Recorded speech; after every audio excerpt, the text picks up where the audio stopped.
ये वाले क्वेश्चन में अच्छी बात यह है कि ये दोनों थ्योरम यूज होगी। किस तरीके से होगी वो ध्यान से देखना।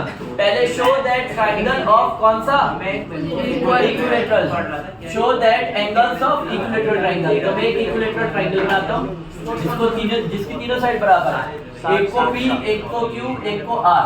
हमें पता है गिवन में इक्विलैटरल ट्रायंगल है तो तीनों साइड बराबर होगी। PQ बराबर होगा QR बराबर होगा PR के तीनों।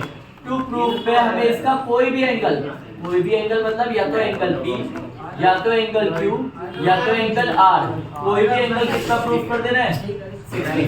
प्रूफ अब मैं गया किसमें प्रूफ पे गया। मैंने सबसे पहले लिखा कि PQ बराबर है PR के, ठीक है, और PR बराबर है किसके PQ PR और PR QR के बराबर है, तीनों साइड बराबर है। तो इन तीनों के सामने जो एंगल है, PQ के सामने एंगल पड़ रहा है PR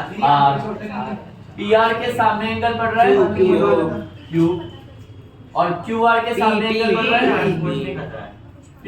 सबको दिख रहा है? यहाँ पे एक थ्योरम लगेगी जो शायद तुमने वहां देखी होगी। वो कौन से एंगल से ना, angles opposite to equal side of isosceles को लेकर ट्रायंगल से जो आर इक्वल। यहाँ थ्योरम लिखोगे और इन सभी को लेट करके क्या मान लोगे, वो एक ही ट्रायंगल के हर ट्रायंगल कोई एक ट्रायंगल के दो साइड बराबर है तो दो एंगल, तीन साइड बराबर तो नॉन बराबर। ये हो गया।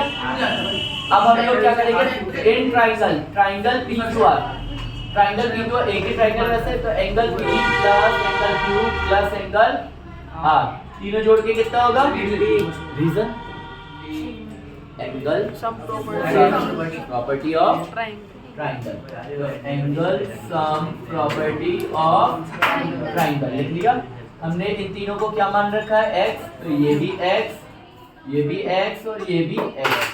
अब आप लोग समझदार हो, मैं मार्कर बंद कर रहा हूँ। आप लोगों को पता लग गया होगा कितने x है यहाँ पे 3 मल्टीप्लाई में उधर गया तो 180 को 3 से डिवाइड किया तो अब सबके सामने x आ गया, तीनों एंगल आ गए 60। क्लियर?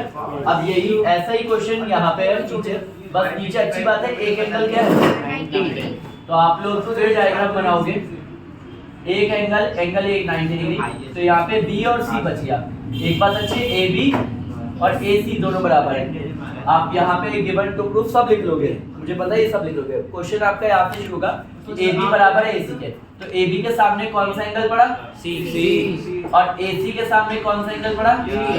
एंगल C बराबर है एंगल B के, दोनों को क्या मान लेना x।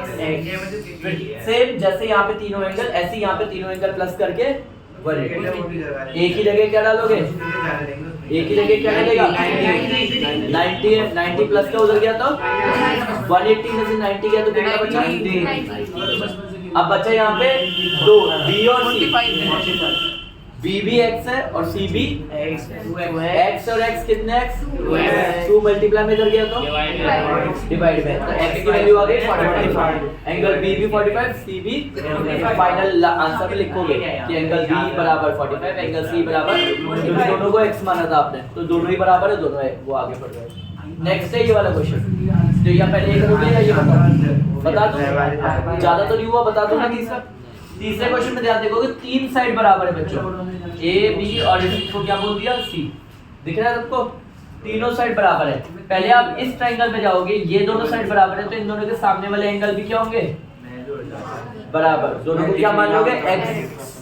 फिर आप इस वाले ट्रायंगल पे जाओगे, इस वाले ट्रायंगल में भी कितनी साइड बराबर है, तो इन दोनों के सामने वाले एंगल्स भी क्या होंगे इक्वल, इन दोनों को भी क्या मान लोगे x। फिर आप जब ये मान लोगे, ये कर लोगे और ये कर लोगे, फिर आपके बाद आएगा बड़े वाला ट्रायंगल, ट्रायंगल बड़े वाले ट्रायंगल का नाम है DCB। Angle D plus angle C plus angle B, तीनों जोड़ के कितना होगा सेम।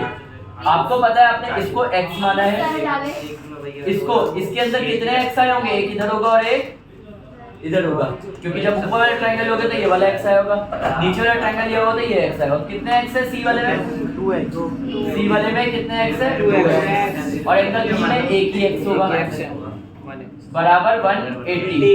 एंगल सम प्रॉपर्टी लिख लोगे, कितने x हो गए टोटल 4x, 4 मल्टीप्लाई में इधर गया तो x कितना आ गया 45 x आ गया 45 जैसे ही आपका x 45 आए तो आपको एंगल c निकालना है अब c में देखो कितना x है 2x तो 2 मल्टीप्लाई 45 तो 45 को 2 से मल्टीप्लाई किया तो 90 डिग्री आ जाएगा क्लियर हमें प्रूफ हो गया right angle triangle that's it